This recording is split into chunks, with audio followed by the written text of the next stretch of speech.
si Banat Boy. Ako si Banat Boy. Ang inyong Banat Boy. Mandigma.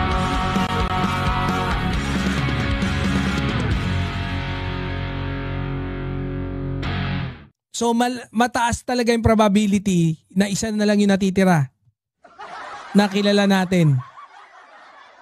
So malamang nagtatago, itinatanggi, kaya hindi mapangalanan. Sino yun? Si Magalong. Kaibigan ni Kirubin, napapabalitang gustong pamunuan, yung destabilisasyon, kaya yon. Maraming nagpapapicture taking sa akin, tapos bubulong sa akin. Sir, tuloy mo lang. Tuloy ang laban. Ganun yun eh. Tingnan natin ha. So far as the president is concerned, napapaitan ho sila sa ating presidente.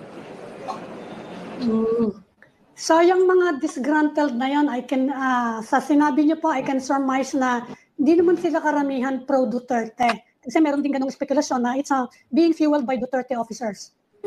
Ma'am, it has nothing to do with politics. It's all about love for country. Katulad nung ginagawa natin. Kaya naman, we are suspicious kay Mayor Magalong.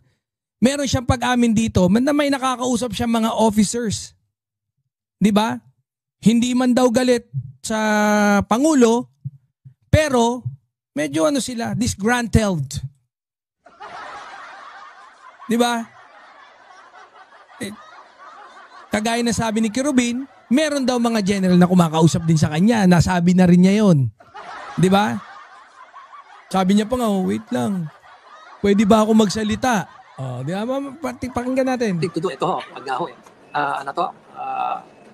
tinitwist na lang po ito na Duterte kami o kaya baka BBM kami. Hindi ko na ako maintindihan eh. Ang ito is only love for country and we just simply do not want these corrupt people to steal the future of our children. Yun lang po ang motivation namin. I started this campaign in 2019. During that time, hindi naman ako tumakbo sa, I'm not identified with President Duterte. Identify lang naman ako sa kanya during the pandemic. Di ba? Nagtrabaho lang tayo ng maayos. Tumatanggi pa. Ganun din yung ibang mga secretaries na nung panahon ni President Duterte, nagtrabaho rin ng gusto at nagustuhan din itong bagong administration ni President Bongbong Marcos. Kaya, alam nyo, ito'y sa amin especially kaming gaming from the military. We, as much as possible, we don't like to be politicized. Wala ko kami po niya. Kaya lang, syempre, itong mga nasasaktan, gagawa ng paraan para ma-politicize niya. Gagawa ng paraan para gumawa ng mga kung ano-anong intriga. They're now pooling the resources. They're pooling so much money. Ano po ba yung political plans niyo in 2028? Unang-una, yan na naman po yung ginagamit nila. Pag nagsalita ka laban sa korupsyon, gagawa na naman sila ng intriga. Hindi, may plano ka. May plano kang ganyan. Alam niyo yung mga pag-iisip na ho na yun, sorry for the language, pero bulok, trapo na pag-iisip yun, na lagi na lang ikinakabit nila sa... May dito yung pag-amin eh. Pero hindi niya tinanggi, di ba? Hindi niya rin sinabi kung tatakbo o hindi. Dito kasi ito, sabi rito sa Facebook post dito. Ang sabi, Magalong walang kudita pero aminadong may diskontento sa AFP. Wala nang connection to sa hindi na retired na to pero meron daw diskontento sa AFP. Hindi niya sinabi mga retired personnels yan Habang lumalaganap ang mga ulat na siya umano ang itinalagang mamumuno sa isang civilian military junta, itinanggi ni Baguio City Mayor Benjamin Magalong ang anumang planong kudita. Gayunman, inamin ng alkalde na may diskontento sa hanay ng Armed Forces of the Philippines. Particular sa mga, retirado. At may kasamang mga junior officers. Yung junior officers, aktibo to. Pero yun lang, hindi rin sila nagkasundo dahil gusto ng religious group ilagay yung manok nila bilang presidente na si Sara Duterte. Pero ayaw naman ng mga military officials. Kaya hindi natuloy kasi sila mismo hindi sila nagkakasundo. One group wanting Sara Duterte to lead, yung isang grupo gusto sila na mismo mamuno. So buti na lang, greedy sila pareho. Buti na lang daw. So kung totoo ito, nasa sentro talaga si Magalong. Si Magalong. Sa mga kukuru-kuku na moves na ito. Kasi eto narinig din natin no kay Secretary Llamas na kung saan ang nagsabi daw sa kanya is yung dati nating gines dito na si Sir Manny Mogato. 'Di ba? Yan, syempre yung insight din 'yan. No wonder nag-iingay siya kahit supposedly, 'di ba? Kung umalis ka na sa ICI, hayaan mo na yung ICI to function on its own. Oh. Sir Vada, pera ma. Huwag ka na magsalita ng kung ano-ano. Huwag ka na magsalita. Kung kahit kinukulit ka ng media, sir, ano ba sa tingin nyo noon ginawa nyo? Hindi, yun nga eh. Sa mga Tamo, yun din naman talaga yung tingin ng tao eh. Parang sinisiraan niya ng ICI. Yun yung tingin huwag kayong masyadong iyakin dyan sa kabila. Na moves na ito, So, no wonder, nag-iingay siya. Kahit supposedly, di ba? Kung umalis ka na sa ICI, hayaan mo na yung ICI to function on its own. Huwag ka na magsalita ng kung ano-ano. Supposedly, dapat mag-concentrate na lang siya. Mag-concentrate na lang siya in defending himself in case mapunta yan na yung investigasyon dyan sa Diskaya Project sa Baguio. Kasi dapat yan na lang ang asikasuhin ng military junta or military or revolutionary form of government. Correct. Kung saan ang may control sa gobyerno ay ang kasundaluhan or PNP officials. So sino yung posible mag-lead niyan? Ngayon, it's now becoming clear to me kung bakit pala nag-iingay ito si Magalong. Kahit supposedly, dapat mag-concentrate na lang siya. Mag-concentrate na lang siya in defending himself. So yan yun. Ngayon, ano yung patunay daw dyan? Yun nga, may nakakausap na mga AFP. May connection siya. May nakakausap. Plural yun Ano sabi niya rito sa Facebook post na to? Walang kudita pero aminadong may diskontento sa AFP. Habang lumalaganap ang mga ulat na siya umano ang itinatangging mamumuno sa isang civilian military junta, ang dami lumalabas. So may probability na siya nga talaga yung gayon man inamin ng alkalde na may diskontento sa hanay. Ayan hanay. Inamin niya na may diskontento sa hanay ng Armed Forces of the Philippines. Particular sa mga retirado at junior officers with this. Asan yung isa pa?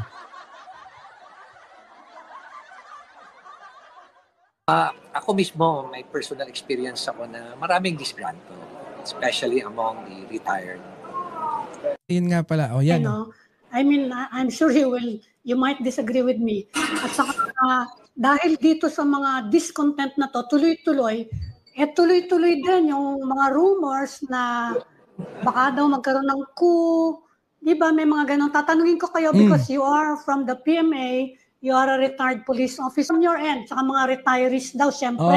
Pakinggan nyo. Yung mga yan May mga retirees daw na nagre-recruit. Kayo po, ano yung baka may marites kayo dyan sa amin. Marites. Ganadong tuwan-tuwa sa Marites Still na actually several months na to even before the flood control. Pero kayo, on your end, ano po yung balita? Well, mama, ako mismo, may personal experience ako. May personal experience. Hindi second-hand experience yan Siya mismo personal na nakikipag-usap.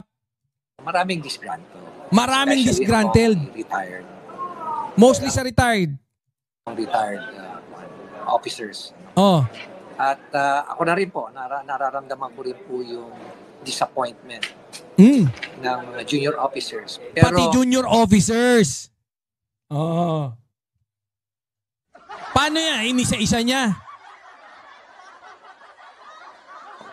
Ako, siyempre sa bayan. Meeting. may experience na po ako yan, Ma'am Ami. Remember in 2006, we planned a rebellion. We started the planning in 2005. Dali, di ba? we were to execute it in February 2006. Kaya lang, na-detect po kami, kaya nakulong ho kami. Oo. Kita mo? Pag mahilig ka kasi mag-traitor eh. Mahilig ka kasi mag-traitor, yun lang yun. O ngayon, ano pa yung patunay ng connect niyan? At baka sabihin nyo kasi, connect the dots tayo. Parang si ano, sino yun? Mag-connect the dots tayo. Ayan o, sa propaganda ha. Kagaya na, ito yung ibig sabihin ng propaganda, especially of biased or misleading nature used to promote a particular cause, doctrine, or point of view. Gets nyo na? Panlilin lang. Oh. Tingnan natin ha, kung ano naman sinabi ni Kirubin ha.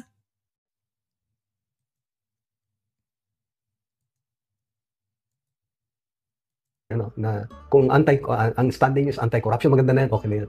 Pero once kunwari naghati-hati tayo, balik tayo sa dati, would you believe the animosity that was created from soldiers fighting each other took many years to heal?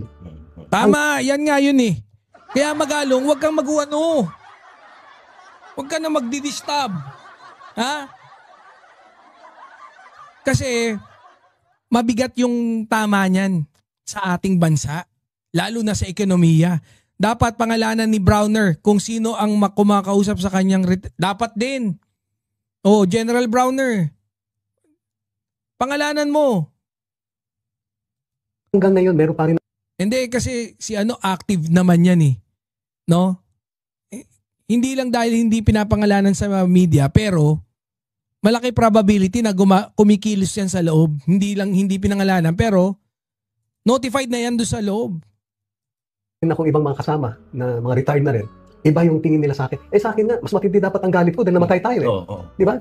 Kaya lang, sabi ko, ano yan eh, in furtherance of your belief na, in prinsipyo mo na ano, ganyan. Wala ako, I hold no rancor, I hold no ano. Pero yun nga, meron kasi nagtatanim ng sama ng loob pa rin. Hanggang balik tayo doon. Kaya yun ang advice ko na, stay united. Whatever, no? So, si Browner ba, nag-open up siya sa inyo na parang may uncertainty, unrest among soldiers? To be honest, wala siyang binabanggit. Wala siyang binabanggit. He just parang nagsasound off lang. But you felt it na parang, there's frustration, di ba? On his part. Yes. At saka sa akin, the gesture alone, di ba? Na paalis ka na, tapos ka na magpagupit. Bumalik ka pa, tapos magpagkwentuhan ka. Basta ang sabi niya, sir, attend ka ba mamaya ng rally? Yes, sabi ko. Kasama ako ng taong bayan na galit. Ang sabi lang niya, sige sir, we'll ensure by your security. We'll protect you. Pero nafe-feel mo, sir, na meron among the mga retired officers na talagang gigil at gusto na magkakudeta parang gano'n. Well, yes. Meron. Yes. In fact, I want to be transparent na sana. I was invited. So, eto, sabi ni Magalong, may kudeta ba? Wala. Sabi ng kaibigan niya, ng best friend niya to the maximum, meron daw. Tinanong niya, sabi, meron. Si General Browner, nagsalita rin si General Browner na merong kudeta, meron nagtatangka. May pagtanggi ba si Magalong? May pagtanggi. Ayan, tinanong eh. Ang sabi niya, sir, attend ka ba mamaya ng rally? Yes, sabi ko. Kasama ako ng taong bayan na galit. Ang sabi lang niya, sige sir, we'll ensure by your security. We'll protect you. Pero nafe-feel mo, sir, na meron among the mga retired officers na talagang gigil at gusto na magkakudeta parang gano'n? Well, yes. Meron. Yes. In fact, I want to be transparent. Meron daw bang gigil? Meron. Yan. I was invited to attend yung meeting nung Ternilis MUP. Yung MUP kasi it stands for Military and Uniform Personnel, diba? Puro mga generals. Nung patapos na yung usapan nila, well, I just wanted to say my piece kasi tahimik lang. I was just listening. Pero I was allowed ba nung sabi ko, Chairman, before you give your closing remarks, pwede ba? So I said, nagsalita siya. Nagsalita siya. Desperado tayo lahat, no. Naririnig ko lang na kasi parang ang patutunguhan nito, ang gusto niyo drastic yung pagbabago.